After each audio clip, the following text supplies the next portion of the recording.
अस्सलाम अलैकुम नाजरीन। अर्तुगरुल गाजी के एक और अहम और सनसनीखेज एपिसोड में खुश आमदीद। पिछली किस्त के खात्मे पर कबीला एक नई मुसीबत की दहलीज पर खड़ा था। दुश्मन खामोशी से मंसूबे बांध रहा था, अंदरूनी गद्दार भी सर अलिफाटे रहे थे और अर्तुगरुल जानता था कि असल जंग अभी शुरू होना बाकी है।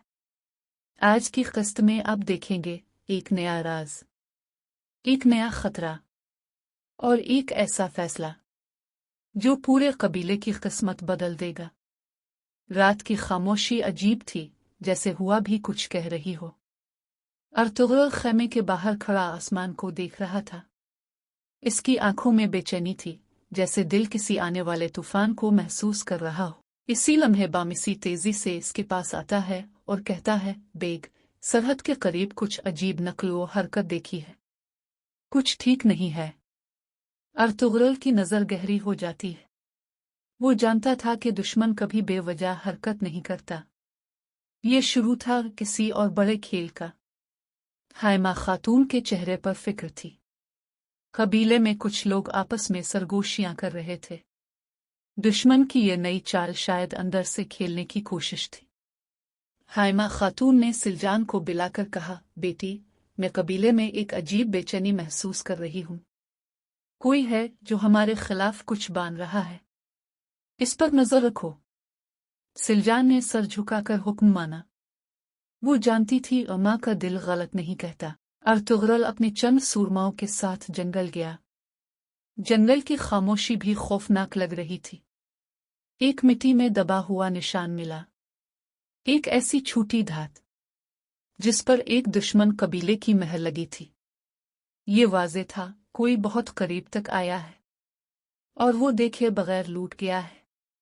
अर्तुगरुल ने वो धात हाथ में पकड़ी और गहरी आवाज में कहा, ये सिर्फ निशान नहीं, ऐलान जंग है। कबीले में एक शख्स छप छप कर खेमे बदल रहा था। वो किसी के लिए जासूसी कर रहा था। वो रात के अंधेरे में बाहर निकला, एक दरख्त के पास झुका और जमीन में कुछ दफन किया।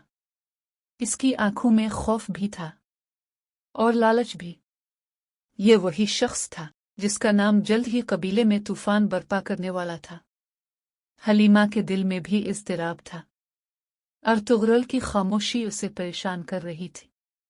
वो जानती थी कि अर्तुगरुल कोई बात छुपाता नहीं, लेकिन जब वो मुश्किल में होता है, खामोश हो जाता है।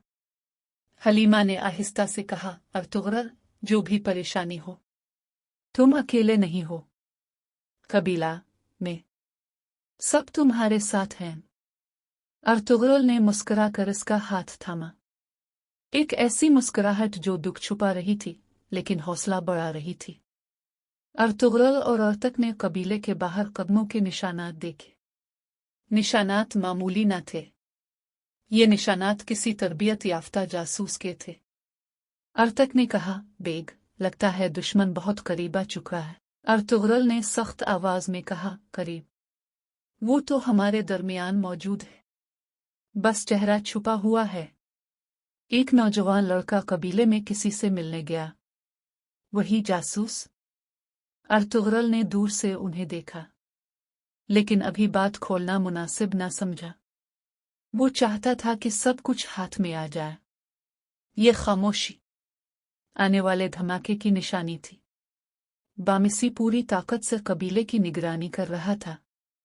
वो रात भर पहरा देता, सुबह खेमों का जायजा लेता। इसने खुफिया तौर पर कुछ मशकूक हरकत देखी और फौरन अर्तुगरुल को बताया। अर्तुगरुल ने इसके कंधे पर हाथ रखकर कहा, बामिसी, तुम न होते तो दुश्मन पहले ही कबीले पर हमला कर चुका होता। बामिसी की आंखों में जज्बात भर आए। ये इसके लिए किसी इनाम से कम न था। दुश्मन ने अर्तुगरुल के कबीले को नुकसान पहुंचाने के लिए एक ऐसा बड़ा जाल बाना जिसमें पूरा काफिला फंस सकता था। ये जाल न सिर्फ हमले का था, बल्कि कबीले के एतमाद को तोड़ने का था। दुश्मन चाहता था कि कबीला अंदर से टूटे और बाहर से बखर जाए। अर्तुगरुल ने कबीले के तमाम बेग और सिपाहियों को जमा किया। वो धात का वो निशान सबके सामने रख कर बोला, ये दुश्मन की तरफ से ऐलान जंग है। اور ہم جنگ سے پیچھے ہٹنے والوں میں سے نہیں۔ ہم سچ کا ساتھ دیں گے، اللہ پر بھروسہ کریں گے، اور اپنے دشمنوں کو دکھا دیں گے کہ قبیلہ کس مٹی کا بنا ہے۔ پورے قبیلے نے تکبیر بلند کی، اور ایپیسوڈ 43 ایک شاندار، جذباتی اور جنگی فضا میں ختم ہوتا ہے۔ لیکن اصل جنگ اب آنے والی تھی۔